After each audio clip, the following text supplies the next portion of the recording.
Welcome. In this lecture, I want to talk about how just like when you have a single variable function like f of x equals y, you have a domain which can have restrictions on what you can actually input, and then a range which tells you the outputs. You have the same kind of thing that happens with two variable functions. So for example, let's say that I defined a function, so f of, and then I'm going to put, so I have my x and my y.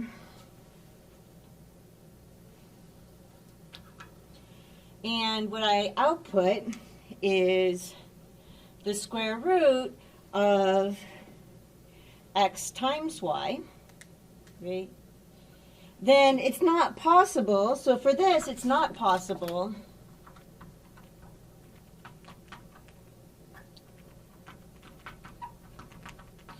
to input, or it's undefined where I would input some kind of xy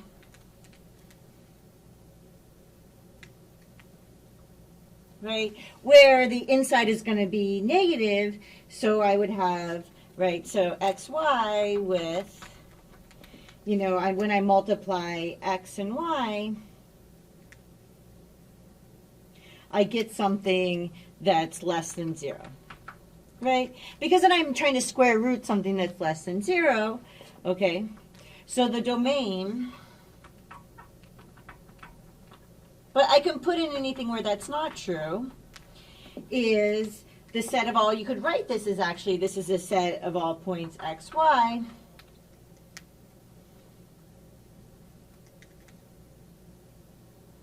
where we have that x, y is greater than or equal to 0.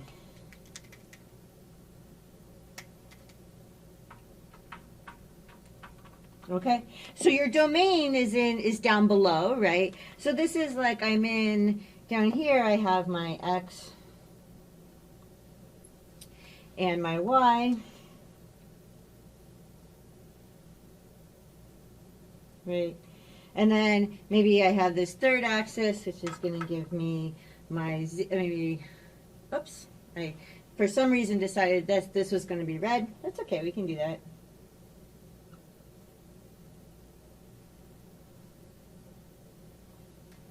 And then I have a z-axis, right? But I'm looking at my domain is going to live down in this xy plane.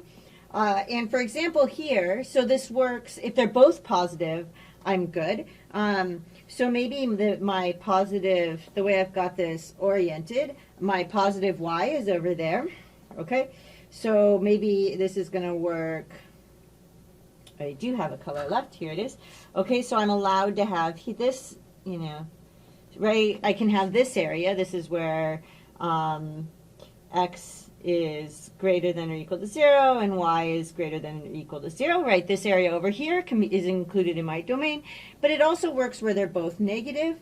So in this circumstance, this is, right? So I also have where x is less than or equal to 0, and, right, so there's an and in here, and y is less than or equal to 0, so together, right, these two give my domain.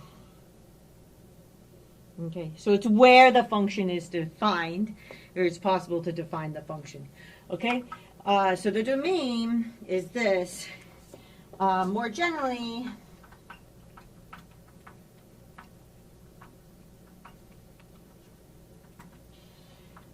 it's the subset of R2, right? This is part of R2, where f is defined, right?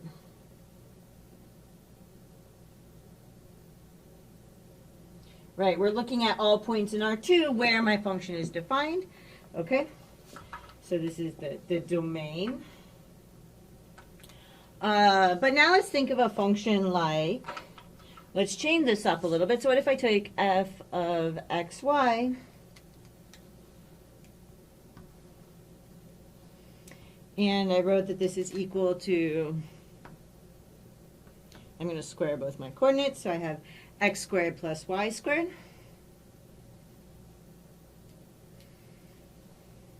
Right? that I don't get all real numbers as my output, right? So not all real numbers occur as my output. So not all real numbers show up as outputs, right? Okay. And so in the ones that do will be your range.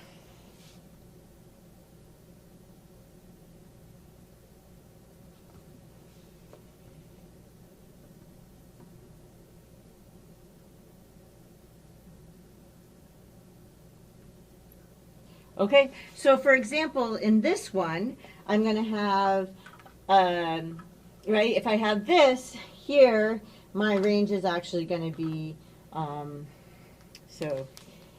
in this example,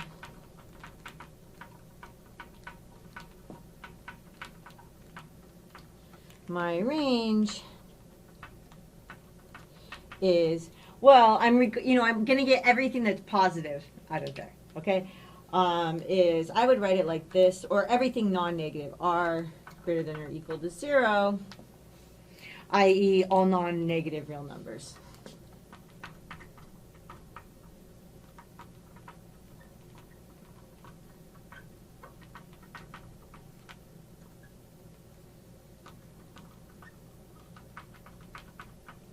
Okay, so looking at this, right, we have that our domain is all the, all the points in R2 that it makes sense to input into our function, and then our range is everything that you get as the output. So this is very similar to what you get when you're talking about the domain and the range for single variable functions.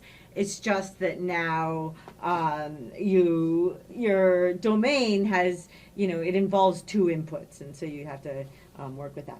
Okay, so I hope that made some sense, and I will see you in the next lecture.